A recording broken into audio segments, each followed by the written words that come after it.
텐키리스 키보드 나도 한번 써볼까?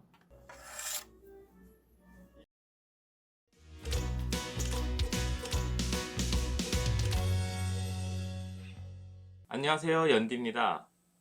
세상엔 이쁜 키보드 그리고 다양한 배열들의 키보드들이 많죠. 그 중에서도 대표적으로 풀배열 키보드 그리고 텐키리스 키보드가 있습니다. 대표적인 텐키리스 키보드로는 레오폴드 FC750 그리고 콕스 K87 등이 있는데요. 뭔가 그 느낌적인 느낌 때문에 텐키리스를 좋아하시는 분들이 적지 않죠. 저는 평생 풀배열을 써왔는데 작년부터 텐키리스에 정착을 했어요. 그때 들던 고민이 풀배열에서 텐키리스로 넘어가면 불편하지 않을까? 좀 괜히 샀다가 후회하는 거 아닐까 였어요. 이 부분 때문에 한 달 정도 고민을 했던 것 같은데, 저처럼 이런 고민을 가지신 분들을 위해서 오늘은 1년 동안 텐키리스를 써온 유저로서 좋았던 점과 나빴던 점을 전달해 여러분들께 선택에 도움을 드리려고 합니다. 여러분들의 지갑은 소중하니까요. 그럼 바로 가시죠. 텐키리스 키보드란 사전적 의미로는 0부터 9까지 10개의 키를 없앤, 쉽게 말해서 풀배열 키보드에서 딱 숫자 패드만 잘라놓은 배열인데, 제가 쓰는 키보드처럼 이렇게 숫자 패드를 제외한 나머지 부분이 풀배열과 동일한 키보드를 텐키리스 키보드라고 합니다. 이거랑 비슷한 이런 키보드들이 있는데, 이거는 텐키리스와 비슷하게 생겼지만 명칭은 다르고, 키보드의 키 개수에 따라서 앞에 땡땡 키보드라고 명칭을 해서 부릅니다. 오늘 말씀드리는 거는 이런 키보드들에도 어느 정도 해당이 되는 이야기일 수도 있을 겁니다. 풀배열의 키패드도 있고, 우리에게 익숙하지만 텐키리스에 눈이 가는 이유는 예쁘니까. 딱 봐도 심플하고 아기자기하게 생겼잖아요. 약간 우리가 조그마한 것에 귀여워하는 느낌? 저는 텐키리스로 넘어갈 때 불편함은 고려 대상에서 많은 비중을 차지하진 않았고, 와 이쁘다, 아 진짜 이쁘다, 이런 생각만 하고 한번 고민을 했던 것 같아요. 근데 제가 한 달 넘게 고민한 이유는 제가 사고 싶었던 키보드가 생각보다 좀 비싸더라고요. 하지만 불편함은 필수적으로 고려해야 할 대상임은 틀림없어요. 기계는 뭐 자기 만족도 있지만 편리함을 가져다주는 목적이 크니까요. 오늘 제가 말씀드리는 부분을 고려해서 여러분들에게 맞는 키보드가 어떤 건지 잘 생각해서 결정하셨으면 좋겠습니다. 텐키리스의 첫 번째 장점, 바로 디자인입니다. 같은 제품이라도 텐키의 유무에 따라서 이렇게 놓고 봤을 때 텐키리스가 훨씬 심플하고 깔끔해 보이지 않나요? 책상에 앉았을 때 뭔가 키보드를 보게 되면 계속 눈이 가는 약간 인테리어 소품 같은 느낌? 이런 만족을 위해서 저희가 장비를 지르는 거 아니겠습니까? 그리고 테크에 관심 없는 분들에게 이런 키보드를 보여주면은 와 이런 키보드도 있어? 하면서 테크충을 가시할 수 있는 부분도 있고, 그쵸? 전 기능적인 부분도 중요하지만 제일 먼저 보는 거는 디자인이에요. 디자인이 이쁘면은 기능이 조금 떨어져도 용서가 됩니다. 근데 반대로 기능이 좋지만 디자인이 떨어지면은 왠지 사고 싶은 마음은 별로 안 들겠죠? 근데 뭐 이쁘고 자시고 사람 보는 눈이 다 다르기도 하고, 선호하는 키보드에 따라서 이런 거는 뭐 장점이라고 하기에는 애매한 부분이 있지만, 디자인을 중요하시는 분들에게는 심플하고 이렇게 깔끔한 부분이 메리트지 않을까요?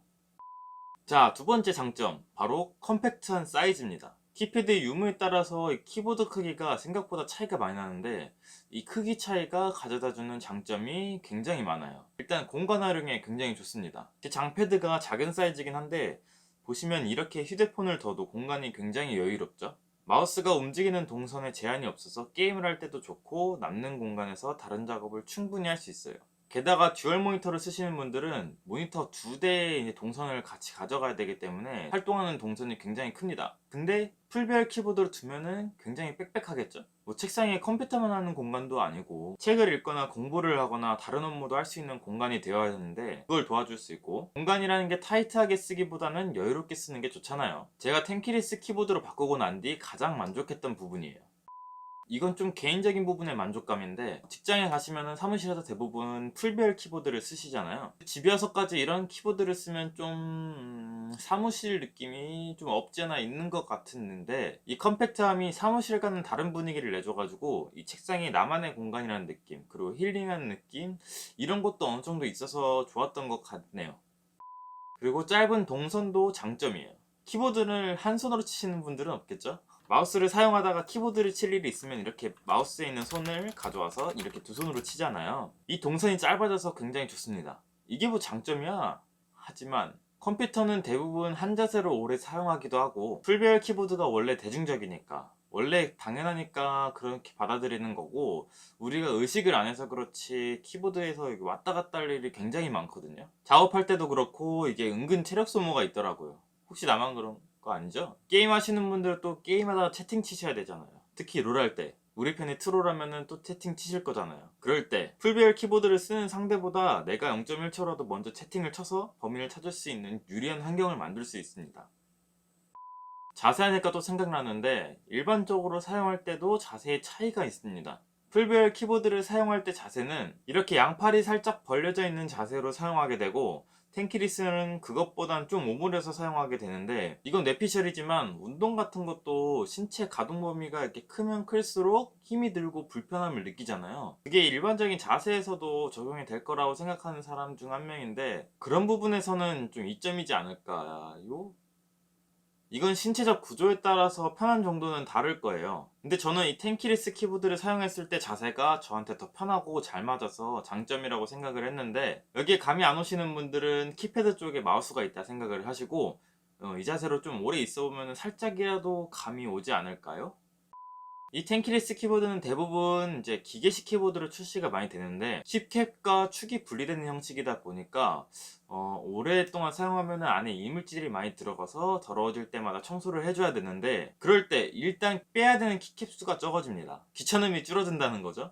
키캡 청소 안 해도 되죠. 그리고 키패드 무게 빠졌으니까 상대적으로 가벼워서 오래 들고 있어도 무겁지도 않죠. 그쵸?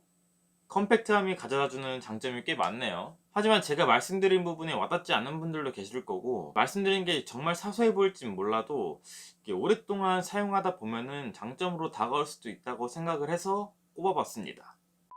세 번째 장점으로는 풀배열 키보드보다 상대적으로 가격이 저렴합니다. 풀배열이 아무래도 이제 크기가 크고 키캡이 더 많기 때문에 제작하는 과정에서 재료가 더 많이 들어가겠죠. 그래서 소비자가 구매하는 가격에도 이게 차이가 발생합니다. 제 키보드를 예로 들면 원래 풀배열 키보드가 네이버 기준 최저가 14만 5천원에 판매되고 있어요. 반면에 텐키리스는 13만 4천원에 판매되고 있죠.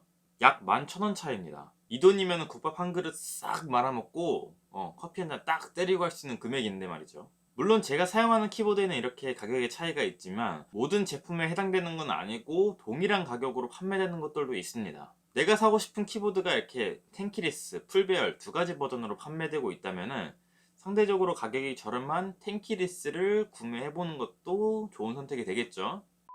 자, 이제 단점으로 한번 넘어가 보도록 할게요. 텐키리스의 단점으로는 키패드가 없다는 거? 그게 전부예요.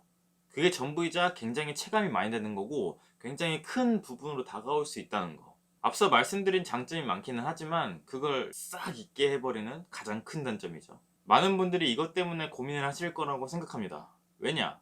익숙했던 거에서 벗어나는 거니까요. 우리가 사용하는 풀벨 키보드에 있는 키패드, 이게 없다면 과연 어떨까요? 저도 사실 여기에 적응하는 데까지 굉장히 오래 걸렸어요. 오른손을 조금만 옆으로 가져가면 한 손으로 편하게 숫자를 입력할 수 있는데, 숫자 키를 누를 때 위에 왔다 갔다 해야 하고, 심지어 제대로 치려면 두 손으로 쳐야 됩니다. 대부분 키보드를 사용하는 기본 자세는 이렇죠. 여기서 숫자 키를 누르면 이런 자세가 되겠죠. 근데 텐키리스는 이렇게 쳐야 됩니다. 전혀 편하지가 않아요. 맞습니다. 불편해요. 그리고 빠르고 정확하게 따다다다닥 누르기가 힘들어요. 마치 우리가 퇴화된 느낌으로 독수리 타법을 시전해야 되죠. 솔직하게 말씀드리면 저는 1년 정도가 지나가지고 어느 정도 이제 잘 누르긴 하는 편이긴 하지만 편하진 않습니다. 그리고 숫자 키 외에도 키패드 주변에 있는 슬래시, 그리고 별, 플러스, 는 이런 기호들은 시프트를 조합한 특수 문자로 이용을 해야 됩니다. 방금 말씀드린 기호들은 이제 시프트로 조합을 잘 안하고 키패드로 쓰니까 굳이 외우지를 않잖아요. 근데 이제 텐키리스를 넘어오면서 이게 처음에 어디 있는지 외우는데 정말 오래 걸렸거든요. 이거 찾다가 막 짜증도 나고 그랬는데, 그래도 인간은 적응의 동물이기 때문에 뭐 적응은 할 수 있습니다만, 적응하는 데까지 기간이 굉장히 좀 오래 걸릴 수도 있다는 거. 아까도 말씀드렸는데 이게 없는 것과 있는 것은 장기적으로 봤을 때 굉장히 차이가 많이 난다는 거 인지하셔야 됩니다. 하지만 이런 단점을 보완할 수 있는 방법도 있기는 하죠. 바로 키패드만 따로 사는 겁니다. 시중에 인터넷에 키패드만 있는 키보드를 많이 판매하기도 하고, 심지어 다이소에서도 이걸 판매를 하더라고요. 정말 불편하지만 텐키리스는 꼭 써야겠다 하시는 분들은 원할 때 이제 꺼내서 쓰는 방법도 있기는 해요. 귀찮지만요. 저도 처음에 이게 적응하는 과정에서 불편해가지고 따로 살까 생각을 했는데, 책상 자리 차지하는 걸 굳이 이걸 메꿔야 되나 싶기도 하고 귀찮기도 해서 저는 안 샀습니다. 사실 이 부분이 선택을 고민하게 만드는 가장 큰 요소이기도 해요. 독수리 타법으로 숫자 키를 누를 자신이 있으신 분들은 구매하시는 것도 나쁘지 않아요. 제가 사용하면서 느꼈던 부분을 여러분들이 간접 체험을 해서 선택에 조금이나마 도움이 될 수 있었으면 하는 바람입니다. 자, 이제 정리를 한번 해볼까요? 나는 적응의 동물이다, 컴팩트하면 포기 못해 하시는 분들은 텐키리스, 숫자 패드 없으면 못 살아, 불편해 하시는 분들은 풀배열 키보드를 사시는 게 좋을 것 같습니다. 근데 요새는 텐키리스 키보드의 컴팩트함을 장점으로 가져오기 위해서 풀배열 키보드에도 이렇게 여백이 없는 이런 키보드들이 나오고 있는데요. 이런 건 각자 취향대로 골라주시면 될 것 같아요. 많은 도움이 된지는 모르겠지만 영상 시청해주셔서 너무 감사하고, 마음에 드셨다면 좋아요와 구독, 그리고 더 나은 콘텐츠를 위한 댓글 한 번씩 부탁드릴게요. 그리고 2021년 새해 복 많이 받으시고요. 올해 이제 앞으로 좋은 콘텐츠 많이 만들어 보도록 할 테니까 같이 지켜봐 주시면 감사하겠습니다. 그럼 안녕.